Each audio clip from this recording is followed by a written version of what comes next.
On this day in Tudor history, the 30th of November 1554, England took a momentous step. A step that set the stage for the Great Reconciliation with Rome that I spoke about in my video for the 12th of November 1555.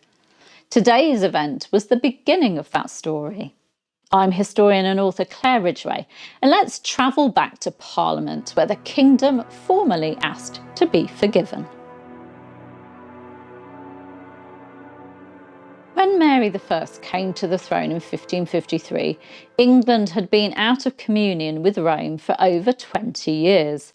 The break Henry VIII had created in the 1530s had reshaped every aspect of English religious life. Mary's deepest wish, spiritually and politically, was to restore the realm to the Catholic Church. But she knew she couldn't simply declare England reconciled.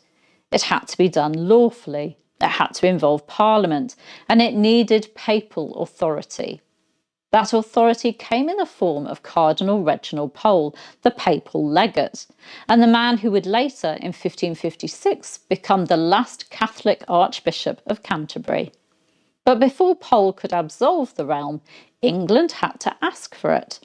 And so, on the 30th of November 1554, both Houses of Parliament presented a formal petition to Mary and her husband Philip of Spain.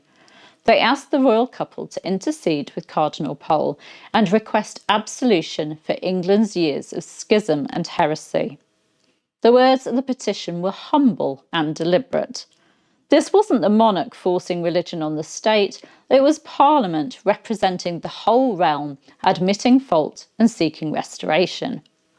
Mary and Philip approved the request and placed it into Cardinal Pole's hands. And here came the transformative moment. Pole stood before the King, Queen, Lords and Commons, and with the authority of Pope Julius III, proclaimed England absolved. We do absolve and deliver you, and every of you with the whole realm, from all heresy and schism, and restore you again to the unity of our Mother, the Holy Church. This was not yet the full legal reconciliation. That would come later, and it's what you'll have seen in my video about the 12th of November 1555. But this day, the 30th of November 1554, was the essential first step. The moment that England formally asked forgiveness, and the papacy granted it. The laws still had to change, the church still had to be legally restored, but spiritually, England had come home.